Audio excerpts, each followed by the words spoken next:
Hello everyone, कैसे हो सब? बढ़िया जी सर लास्ट लेक्चर में हमने एक चैप्टर स्टार्ट किया था आपके +1 के सिलेबस का। नाम था सर बिजनेस एंड इंट्रोडक्शन।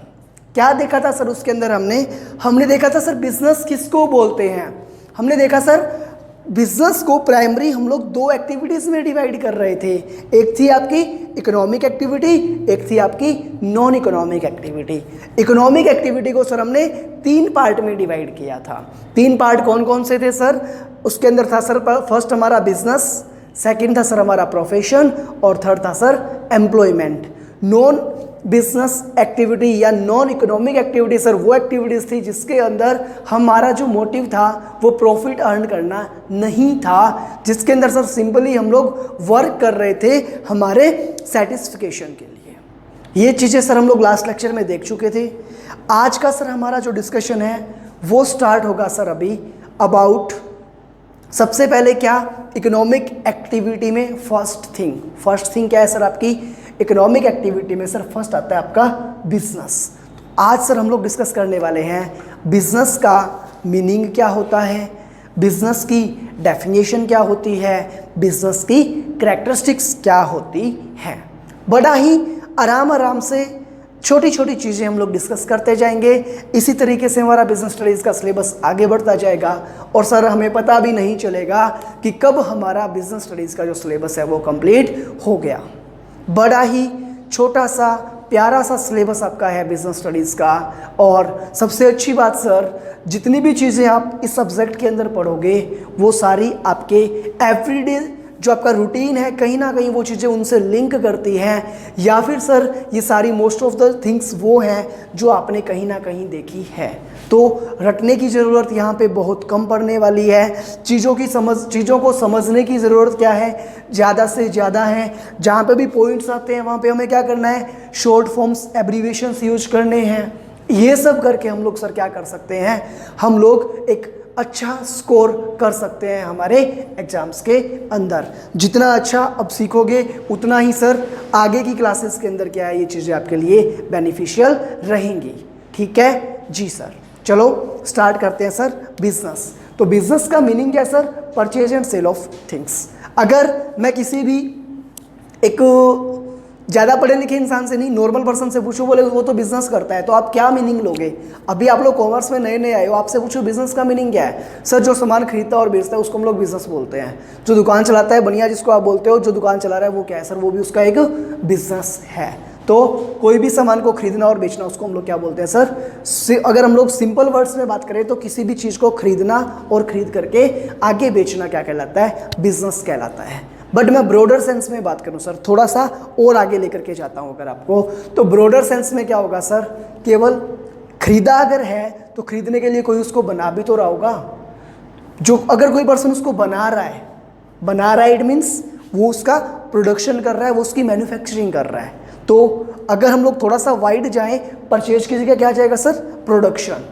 जो किसी चीज़ को बना रहा है वहाँ से लेकर के सेल हो गई, सेल होने के बाद क्या होगा सर? कस्टमर उसको लेकर के जाएगा और कस्टमर को होता है सर सेटिस्फिकेशन। तो कस्टमर के सेटिस्फिकेशन होने तक की प्रोसेस को हम लोग क्या बोलते हैं? बिजनेस बोलते हैं। चलो आपकी बुक्स का थोड़ा सा रीड आउट हम लोग कर लेते हैं। In the restricted sense of the term business will treated as the purchase and sale of things. But in the broader sense अगर हम लोग बात करें क्या है sir? Business is the sum total of all activities, set of all activities. Activity क्या होती है? कल हमने देखा था एक्टिविटी सर इकोनॉमिक हो सकती है, नॉन इकोनॉमिक हो सकती है। कोई भी काम अगर हम लोग करते हैं सर उस टर्म को हमने नेम दिया था एक्टिविटी।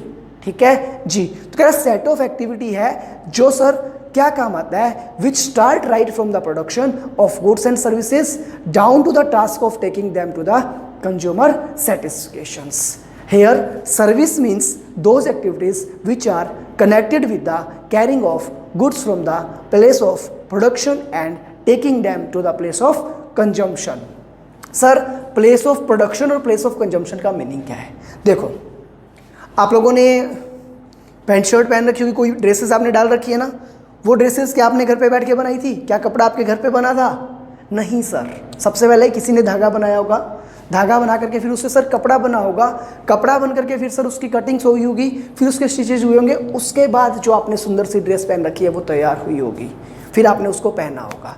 तो जहाँ धागा बना वहाँ से लेकर उससे पहले भी मैं और पीछे चला जाऊँ तो जहाँ पे कॉटन का जिन्होंने क्या किया होगा सर, मैन्युफैक्चरिंग, कपास जिन्होंने उगाई, जो ही आपके ही आसपास के किसान हैं, वहाँ से वो फैक्ट्री में गया सर, वहाँ से धागा बना, धागे से कपड़ा बना, कपड़ा बन के मार्केट में आया, हमने कपड़ा खरीदा, खरीद करके सर हमने उसको स्टिच करवाया टेलर से, फिर वो पहनने को मिला। तो ये सारी जो एक्टिविटी है सर, ये सारी आपकी एक्टिविटी इस प्रोसेस का पार्ट होती है। प्रोडक्शन जहाँ से कपड़ा बनने की प्रोसेस स्टार्ट हुई थी वो, और सर कंज्यूमर अल्टीमेटली जो फाइनल जो आपका यूजर होता है उसको हम लोग बोलते हैं कंज्यूमर। जैसे आप लोग हो, अभी आप लोग क्या हो, कंज्यूमर हो उस कपड़े के, जो कपड़ा आप लोग पहन रखा है आपने उसके लिए। For example they include transport and communication, insurance, storage, banking etcetera. तो आपको नहीं पता सर आपका कपड़ा कहाँ बना था, वहाँ से आप तक आने के लिए पता नहीं कितने नंबर ऑफ व्हीकल्स में वो आया है, पता नहीं उस व्हीकल का इंश्योरेंस कितना रहा है या नहीं रहा। तो वो सारी जो भी चीज़ें वो सर किसके अंदर आती है सर, आपकी सर्विसेज के अंदर आती है। ठीक है, आया समझ? चलो आया तो ठीक, ना आया तो कोई बात नहीं, जल्दी से मैं आपको फिर से बता देता हूँ। सर प्राइमरी हमने देखा परचेज से लेकर सेल्स तक की एक्टिविटी। दूसरा, अगर ये तो था सिंपल, थोड़ा सा एक्सटेंड करूँ इसको मैं तो प्रोडक्शन से लेके कंज्यूमर के सेटिस्फिकेशन तक। प्रोडक्शन, जो पर्सन गुड्स बना रहा है, जिस फैक्ट्री में गुड्स बन रहा है वहाँ से वो गुड्स बना, और सर कंज्यूमर जो उसको यूज करेगा वहाँ तक पहुँचा।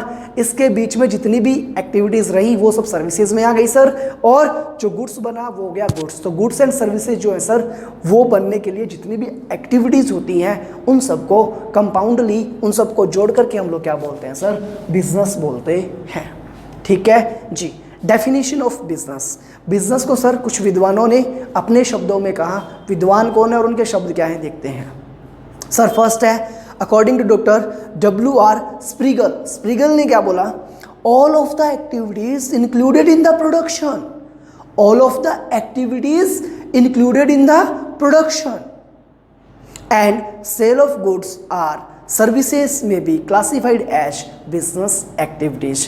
किसी भी गुड्स को बनाने के लिए और उसको बेचने के लिए जो भी सर्विसेज दी हैं, इन सभी एक्टिविटीज़ को मिलाकर के हम लोग बोलते हैं बिजनेस। अकॉर्डिंग टू LH हेने, एक और विद्वान हुए LH हेने। हेने ने क्या कहा sir, business may be defined as human activity directed towards producing और acquiring wealth through buying and selling goods. Goods को बाइंग और सेलिंग करके वेल्थ क्रिएट करना सर, डायरेक्ट करना towards producing goods and services, और उससे वेल्थ क्रिएट करना क्या कहलाता है सर, बिजनेस कहलाता है। बात आती है सर, जब बिजनेस बिजनेस बिजनेस हो रखा है तो कुछ करेक्टरिस्टिक्स भी तो होंगी बिजनेस की। बात करते हैं सर करेक्टरिस्टिक्स की, विशेषताएं क्या हैं बिजनेस की, क्यों बिजनेस किया जाता है। बिजनेस क्या होती है सर, फर्स्ट थिंग, कौन सी एक्टिविटी थी बिजनेस, इकोनॉमिक या non economic. Sir business is an economic activity, हमने पढ़ा है, आपने फर्स्ट लेक्चर में हमें सिखा दिया बिजनेस क्या है, economic activity. Business includes only economic activities. Economic activities mean the exchange of goods and services with the purpose of earning money. हमारा पर्पस क्या होता है सर इकोनॉमिक एक्टिविटी के अंदर, कि हमें पैसा कमाना है, पैसा कमाना हमारा मोटिव है sir. It is therefore essential to see that any activity performed by an individual should be economic in nature in order to be called business। अगर कोई भी एक्टिविटी क्या है सर, अगर हमने इकोनॉमिक नेचर में और प्रॉफिट मोटिव के साथ करी तो उसको हम लोग क्या बोलते हैं, बिजनेस। एग्जांपल क्या दोगे सर, बार बार बोल रहे हैं purchase and sale of goods. ठीक है, तो सर यहीं से उठा लेते हैं आपकी दूसरी कैरेक्टरिस्टिक्स। परचेज एंड सेल को मैं बोल दूं exchange of goods and services. क्या करते हैं सर, बिजनेस के अंदर एक सेलर होता है, वो गुड्स बेचता है, वो उसके पास जो गुड्स है वो देगा, किसको देगा सर, बायर को देगा। बायर वो गुड्स लेगा, उसको यूज करेगा, तो बायर से गुड्स सेलर के पास चला गया, तो गुड्स का एक्सचेंज हुआ या नहीं हुआ सर, हुआ। इसी को सर हम लोग बोलते हैं exchange of goods and services. For business the exchange of goods और सर्विसेज इज एसेंशियल। बिजनेस करने के लिए जरूरी है सेल परचेज ऑफ गुड्स। अगर सेल परचेज ऑफ गुड्स नहीं होगी इट मीन्स आप बिजनेस नहीं कर रहे। ठीक है जी। For example if a shopkeeper कह रहा है sir, it means that if an individual purchase a thing or a service for his personal use, this activity will not be called business. For example, if a shopkeeper purchases some material for his domestic use, this activity will not be called business. जैसे sir जो भी shopkeeper होते हैं वो अगर खुद के personal काम के लिए कोई चीज़ खरीदेंगे तो क्या उसमें वो कोई प्रॉफिट कमा सकते हैं? नहीं सर, वो तो वो खुद के काम के लिए ले रहे हैं, तो उसको हम लोग बिजनेस नहीं बोल सकते। बट अगर उन्होंने कोई चीज़ खरीदी बेचने के पर्पज से जिसके अंदर उनके इरादे क्या हैं, प्रॉफिट कमाने के हैं, तो सर उसको हम लोग बोलते हैं business. But if he purchases the same material for selling it through his shop, then it will be business.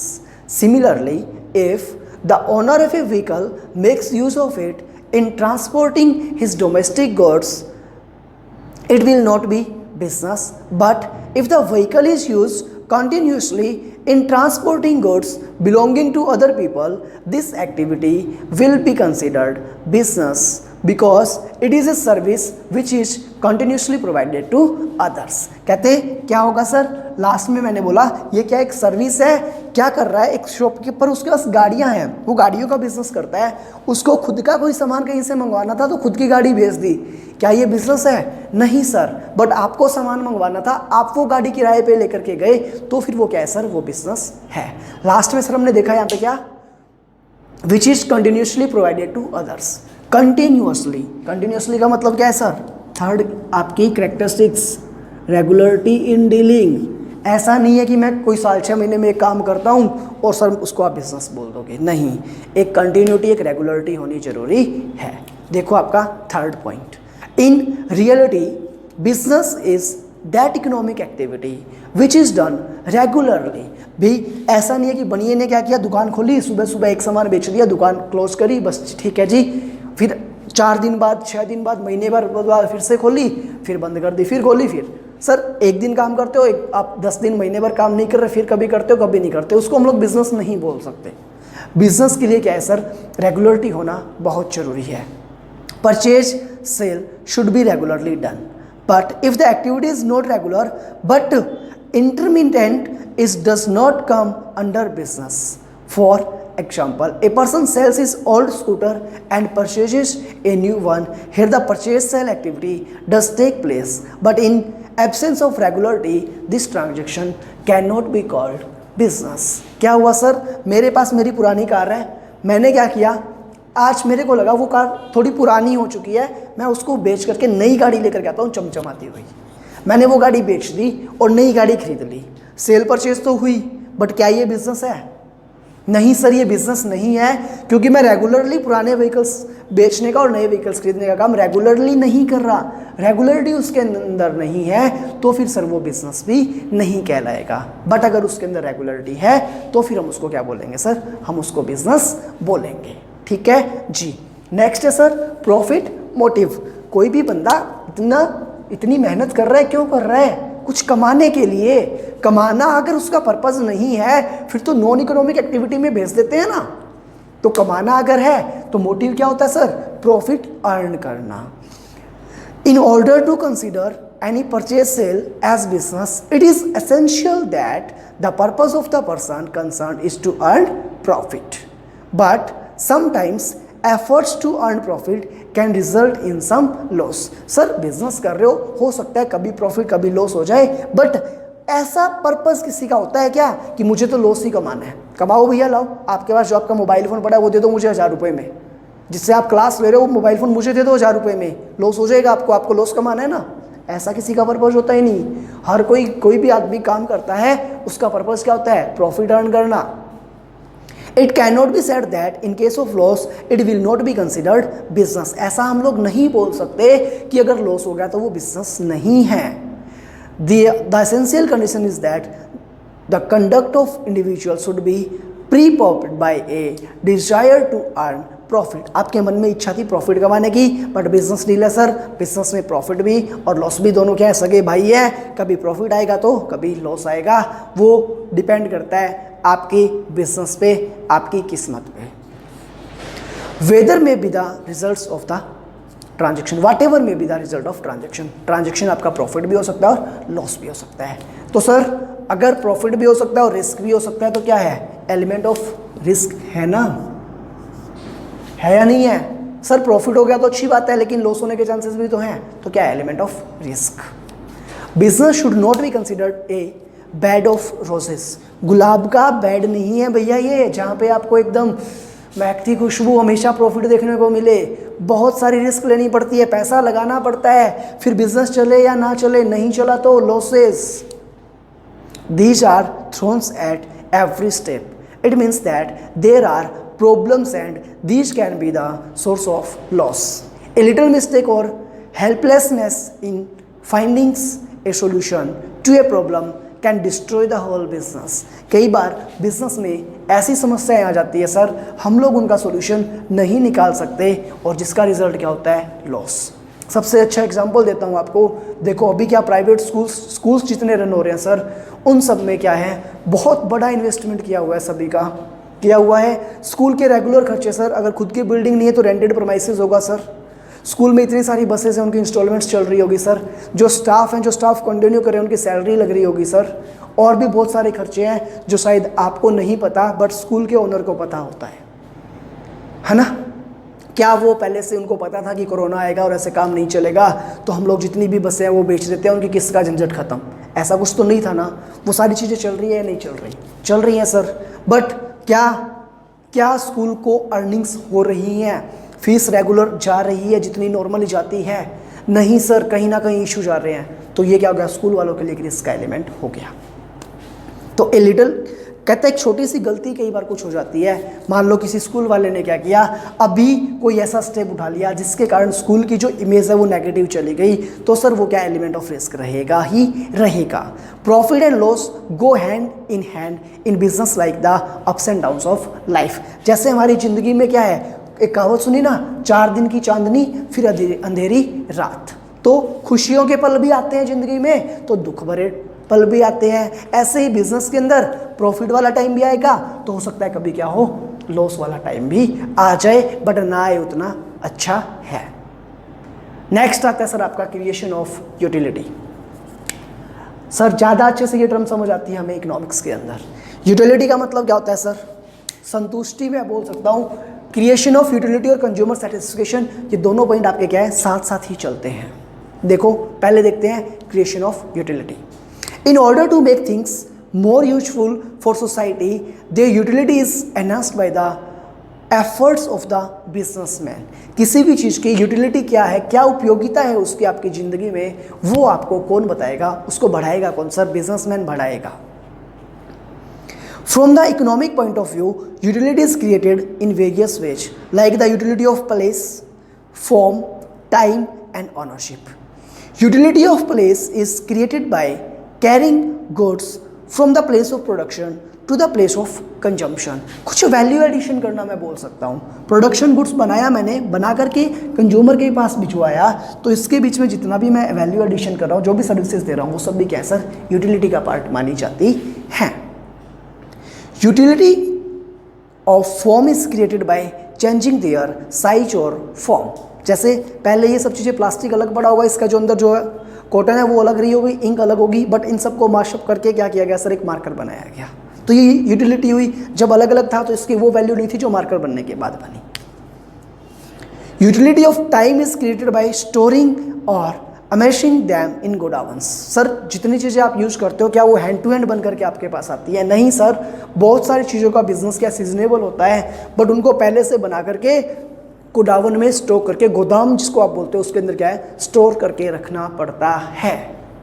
फिर जैसे उनकी ज़रूरत होगी वो वहाँ से सप्लाई हो जाएगी। ये क्या है सर, टाइम यूटिलिटी, टाइम के अकॉर्डिंग उसकी वैल्यू में चेंज आना। And utility of ownership is created by their purchase and sale. आज मालिक कोई और है, आप खरीदोगे, मालिक आपने किसी और को बेच दिया, तो जो उसके पास है वो उसका मालिक। ये होती है सर आपकी यूटिलिटी ऑफ ओनरशिप। ठीक है जी सर। लास्ट पॉइंट सर किसका, कैरेक्टरिस्टिक्स का, कंज्यूमर सेटिस्फिकेशन। कंज्यूमर सेटिस्फिकेशन में क्या है सर, कोई भी बंदा पैसा अगर खर्च कर रहा है तो क्या होना चाहिए, उसके पैसे की वर्थ उसको मिलनी चाहिए। अगर कंज्यूमर को उसके पैसे की वर्थ नहीं मिल रही, इट मीन्स जो कंज्यूमर है सर वो कहीं ना कहीं सेटिस्फाइड नहीं है, तो वो दोबारा आपके पास लौट करके नहीं आएगा। आपका काम क्या है, कंज्यूमर को मैक्सिमम पॉइंट तक सेटिस्फाइड करना। देखते हैं, the aim of business should be earning profit but at the same time that the consumers satisfaction is equally important. कहता प्रॉफिट कमाना तो जरूरी है, बट उसके साथ साथ जो कंज्यूमर है, भाई आज आप मोबाइल फ़ोन लेकर के आ गए किसी कंपनी का, 15 दिन बाद वो ख़राब हो गया, क्या आप उस मोबाइल से सेटिस्फाइड रहोगे? नहीं, हमें ऐसी चीज़ लानी है, हाँ, जो लेकर के यूज़ करके वाह भाई मज़ा आ गया, आज से 4 साल पहले ये चीज़ ली थी, धड़ाके से धड़ल्ले से मस्त चल रही है, बस इसके जैसी चीज़ दोबारा मिल जाए तो मज़े आ जाए। ये होता है consumer satisfaction. It is useless to think of profit without consumer satisfaction. ऐसा नहीं है कि कस्टमर को भाड़ में गया कस्टमर, यार सेटिस्फाइड हो तो ठीक है, ना हो तो ठीक है, मेरे पास पैसे आ गए, मेरी कमाई होगी, काम खत्म। ऐसा नहीं होता। ग्राहक को बाजार का राजा माना जाता है। Consumer is the king of market. ऐसा आप पढ़ने वाले हो अभी मार्केटिंग के, और हम लोग जो पढ़ेंगे तो वहाँ पे समझ आएगा कि कंज्यूमर को बाजार का राजा बताया गया है। सच्चाई क्या है वो भी बताऊंगा, बट मार्केटिंग के अंदर। अभी हम लोग आगे कंटिन्यू करते हैं। Even the expansion of business also depends on it. जितना कस्टमर सेटिस्फाइड होगा उतना कस्टमर आपके पास वापस आएगा, जितना वापस आएगा उतना ज़्यादा सामान आप बेच पाओगे, जितना ज़्यादा सामान बेचोगे उतना ज़्यादा पैसा कमाओगे। सिंपल सी थ्योरी है, ठीक है जी सर।